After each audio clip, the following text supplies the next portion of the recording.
Matapos kumpirmahin ng International Criminal Court na lehitimo ang arrest warrant laban kay Senator Ronald Bato de la Rosa, sunod na rin daw na makatatanggap si Senator Bongo batay sa impormasyong nakuha ni dating Senator Antonio Trillanes IV. Pero para lang maliwanag, ito ay baka medyo buwan pa ang binibilang natin. Ito yung pagbabayad or pagiging accountable kasi noong namamayagpag sila, wala silang pakialam sa buhay ng Pilipino. Pero ito na, singilan na ito. Isasigo sa mga sinasabing co-conspirator ni dating Pangulong Rodrigo Duterte sa kasong Crimes Against Humanity of Murder and Attempted Murder. Dagdag ni Trillanes, sigo umano ang tagabigay ng reward sa bawat pagpatay bilang leader umano ng Special Operations Group ng National Death Squad ni Duterte. Posible rin daw na maisyuhan ng ICC warrant si dating PNP Chief Oscar Albayalde. Sinusubukan pa namin makuha ang pahayag ni Go at Albayalde. Noong unang lumabas ang pangalan ni Go sa mga dokumento ng ICC nitong Pebrero, marin niyang itinanggi ang pagkakadawit sa mga kaso ng patayan. Tinawag niya itong unfounded, one-sided at unfair at di bahagi ng kanyang pagiging special assistant to the President sa Duterte administration. 5 senador sa minorya ang naghain ngayon ng resolusyon na humihimok kay Senator Bato de la Rosa na sumuko sa mga otoridad. Tumangging magkomento riyan si de la Rosa. Nauna niyang ginit na hindi siya dapat arestuhin ng ICC at nagsumamo ng proteksyon mula mismo kay Pangulong Bongbong Marcos. May report si Ian Cruz. It's a crime. This is the worst government. Isang gigil na Senador Ronald Bato de la Rosa ang nagbalik kahapon sa Senado. This is the Senate. Wala silang respeto sa institusyon ng Senado. Yan ang NBI. Pinag-initan niya ang NBI dahil sa paghabol sa kanya. Bitbit nilang arrest warrant ng International Criminal Court ayon sa Office of the Sergeant at Arms ng Senado. Pasado alas 3 ng hapon kahapon nang makarating sa ground floor ng parking ng Senado si De La Rosa. Initially kasi si General Bato naman naglalakad lang siya but when they noticed na may umahabol sa kanila, then doon sila nagsimulang tumakbo. Sa bisa ng mosyon ni Senador Rodante Marcoleta, isinailalim sa protective custody ng Senado si Bato. Kaya sa Senado na nagpalipas ng magdamag si De La Rosa. How are you po? Okay ako. Okay lang. Nakatulog na kahit papaano.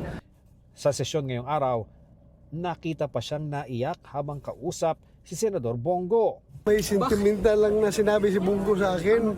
Bumigay ako. Ano sinabi niya? Privilege sa communication yun between friends. Wala pa raw balak umalis ng Senado si De La Rosa. Hanggang kailan po Yes, ba ang ma'am. plano Oo. nyo? Hanggang kailan? Oo, Pwede ba yun habang buhay na lang kayo mananatili dyan? Well, talaga, hindi ko talaga alam kung what comes next after this. Hindi pwedeng kupkupin.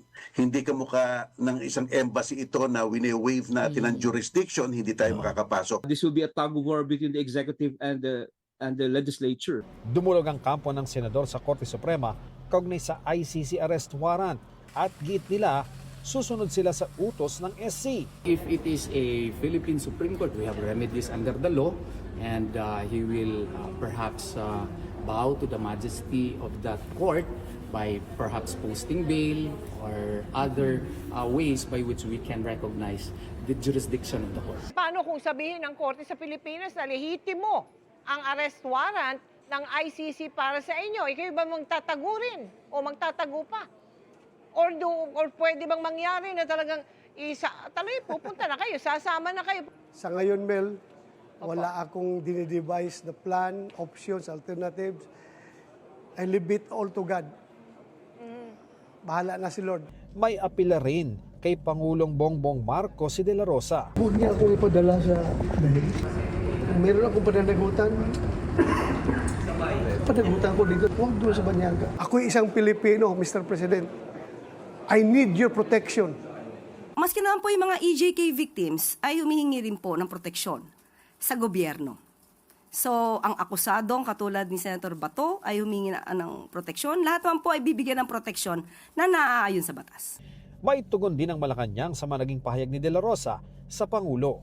Nag-iisip-isip rin siya na baka darating rin ang araw na ikaw rin, sir, ay malagay sa sitwasyon ko.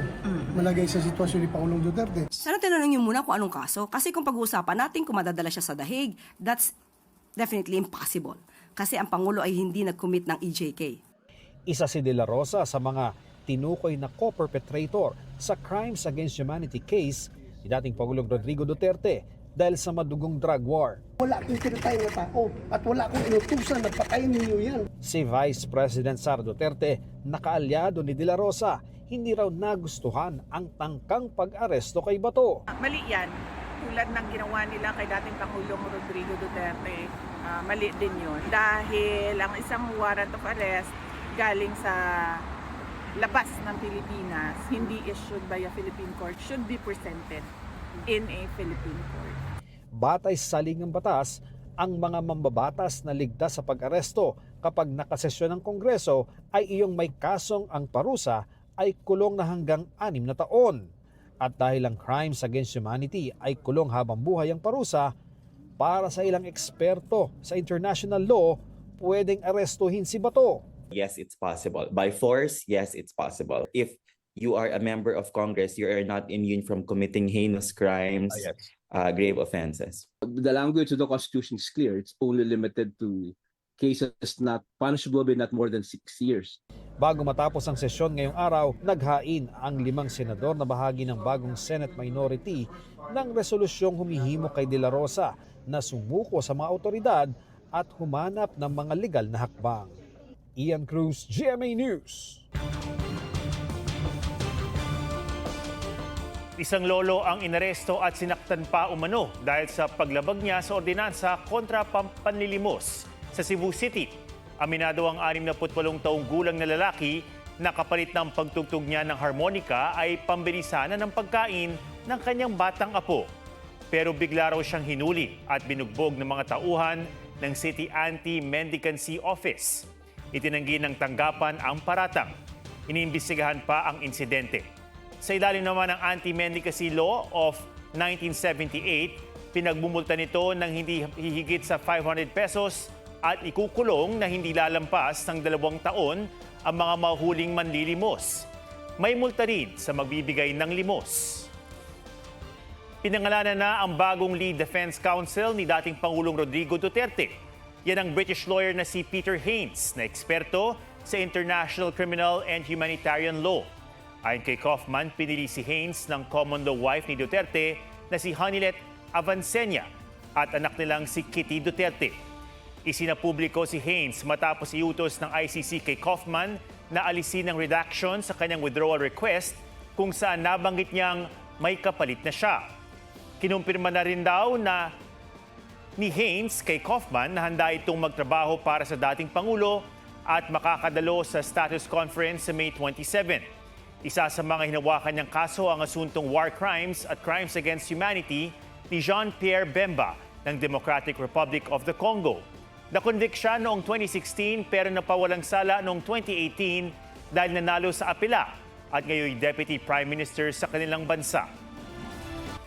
Walang sasayanging oras ang Senado sakaling matanggap nila ang articles of impeachment laban kay Vice President Sara Duterte ayon kay bagong Senate President Alan Peter Cayetano. Ang Kamara naman, niyahanda at sisinsinin ang mga kopya ng articles of impeachment na itatransmit sa Senado. May report si Jonathan Nandar. The motion is approved. The resolution setting forth the articles of impeachment together with all annexes is hereby endorsed to the Senate. Agad inaprubahan ng plenaryo ang motion para i-endorso sa Senado ang articles of impeachment laban kay Vice President Sara Duterte. Kanina nakausap ko ang ating SecGen at sila ay nag-aantay na lamang kung kanino sila makikipag-coordinate. Bagaman hindi pa ito natatanggap ng Senado, tutugon daw agad ang Senado sakaling nasa kanila na ang bola. Pagka natanggap ni impeachment, magko-convene kayo immediately. Forthwith. So the next day, sir? The next day. So, I consulted also Senator Soto. Sabi niya, process, ibigay muna sa committee room. So, we will do what has to be done and there won't be delays. Sa kabilaya ng rigodon sa Senado, Kasi may change sa leadership eh. So normally pagka may change sa leadership, nagpapalit yan ng mga SecGen, nagpapalit ng Sergeant at Arms. Una nang sinabi ni bagong Senate President Alan Peter Cayetano na walang kinalaman ng impeachment sa pagkapalit ng liderato sa Senado.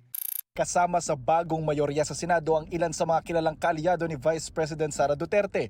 Kasama sa umanib mula sa kampo ni Soto patungo sa kampo ni Cayetano, sina Loren Legarda at magkapatid na Mark at Camille Villar.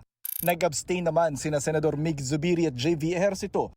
Minorya na si dating Senate President Tito Soto na minsang nagsabing aaksyon na ng impeachment forthwith o agad-agad. Si Senadora Risa Ontiveros hindi raw nawawala ng pag-asang may mararating ang impeachment sa Senado. Hindi tayo tumiklop noon at hindi rin po tayo titiklop ngayon. Ito nga yung panawagan ko sa liderato, bagong liderato sa Senado at sa aming lahat. Though we may disagree with each other on certain issues, dapat malinaw yung katapatan namin sa konstitusyon. Si Senator Robin Padilla na noong miyembro pa ng minority ay nagsabing tututulan ng pag-convene ng Senate Impeachment Court. Iba na ang tono ngayong nasa mayorya na siya. Tuloy ang impeachment sa Senado. Mamatay yun dahil ang konstitusyon malinaw. Ang sabi ng konstitusyon, pag dinala sa amin yun, kailangan kaming mag-convene. Pero bilang legislators, hanggat wala, at tulad mamaya, wala pa naman dito, pwede kami magsalita. Bilang bilang PDP laban, bilang alay ng Vice President, pwede ako magsalita as legislator. Pero ang ilang kongresista may alinlangan sa magiging takbo ng impeachment. Hindi natin maiwasan magduda o magsuspect na yun ay may kinalaman sa impeachment. Karamihan ng majority of 13 ngayon ay mga pro-Duterte. Kahit sino ang magiging leaders ng Senate, klaro naman ang ating konstitusyon. Basta't napadala yung articles of impeachment sa Senado, they must immediately conduct a trial. Kasama sina Dilima at Jokno sa mga uupong prosecutors sa impeachment trial sa Bise. Jonathan Andal, GMA News. May mga bagong reaksyon ngayon si Vice President Sara Duterte sa gitna ng issue ng pagpapaaresto ng ICC kay Senator Bato de la Rosa. Pinuna ni Duterte ang anyay kawalan ng respeto sa independence ng Senado. Well, nakakalungkot dahil nawawala yung respeto ng mga ibang ahensya ng gobyerno sa independence ng ating Senado. At nakakahiya dahil meron tayong mga kababayan, lalong-lalo na ang administrasyon, na hindi nakakaintindi kung anong ibig sabihin ng soberanya o sovereignty ng isang bansa. Nalulungkot ako dahil inuuna yung mga personal na interest ng iba't ibang mga politiko. Sinabi ng bise na binibisita ang amang si dating Pangulong Rodrigo Duterte sa ICC Detention Facility sa The Hague, Netherlands. Tungkol sa panawagan ng 5 senador na sumuko na si Senator Bato de la Rosa, iginit ng bise na hindi may patutupad ang arrest warrant na hindi korte sa Pilipinas ang nag-issue. Nang matanong sa kanyang impeachment, sinabi ng bise na bahala na raw ang kanyang tagapagsalita at defense team na magkomento. Nauwi sa pananaksak ang buy-bust operation ng pulisya sa La Castellana, Negros Occidental matapos na manlaban ang target nilang suspect. Patay ang isang pulis habang sugatan at nagpapagaling ang 2 pang kabaro niya. Bukod sa drug suspect, inaresto ang kanyang nanay na kasama raw na manlaban at nanaksak. Na-recover din sa operasyon ng mahigit 47,000 pesos na halaga ng hinihinalang shabu. Haharap sa reklamo ang mag-ina. Wala pa silang pahayag.